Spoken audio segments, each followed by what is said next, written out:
Hey guys, welcome back for another episode of Tech News. My name is Gaurav, and before we start today's video, please make sure you subscribe, hit the bell icon so you get notifications whenever I post a video.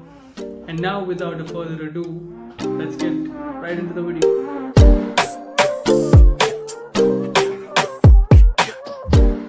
So for the first news, OnePlus has launched its smart TV segment in India last year by releasing two smart 4K QLED TVs which were overly priced for about 70,000 being its starting price.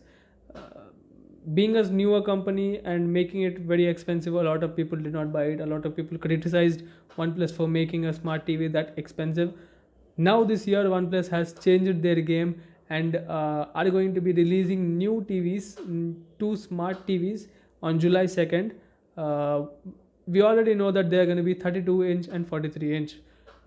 Thanks to Bluetooth SIG listing, we now know that the 32-inch variation of the TV is going to be HD panel, and the 43-inch of this TV, smart TV, is going to be a full HD panel. Both of these TVs will support Bluetooth 5.0.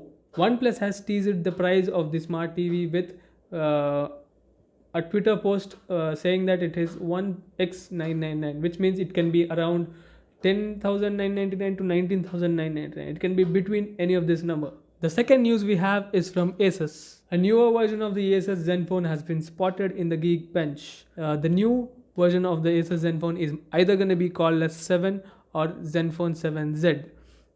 When the Asus Zenfone 7 or 7Z was spotted, it was given a code name of Asus ZF. When this phone was spotted, it actually gave out some of the features, specifications of this phone. We're not quite sure about all the specifications of the phone, but here are some of the specifications we could find. The phone is going to be powered by 865 Snapdragon SoC, and it is going to be having a 16 gigabytes of RAM.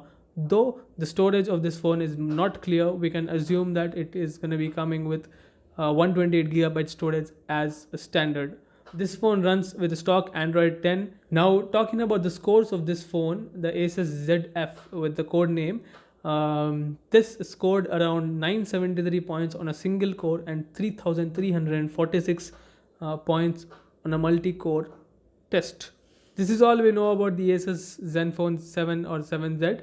But if we get to know something more, I will make sure that you know it. So for the third news we have is about FIFA 21. FIFA 21 is going to be released this year, but it is not going to be a normal release because it bridges the gap between two generation of consoles, that is the Xbox and PlayStation. With the impending launch of PS5 and Xbox Series X late 2020, EA has promised that the players who buy FIFA 21 for PS4 or Xbox One will get a free copy of their next generation console platforms. If you plan to switch consoles with the FIFA 21, the PS5 and the Xbox Series X, EA calls it dual entitlement, and the download of the game is going to be digital. If you buy FIFA 21 normally or digitally, you don't need to do anything. But if you buy a disc or a CD for the PS4 or Xbox One, you'll need to insert the same disc in the PS5 and Xbox Series X. FIFA 21 is going to be released on October 9th this year. So I recommend you to buy new consoles only after October. This is all for today, guys. I hope you find this video informative. If you did, give it a thumbs up, share it with your friends, and subscribe if you're new around here. And I'll see you guys in the next video.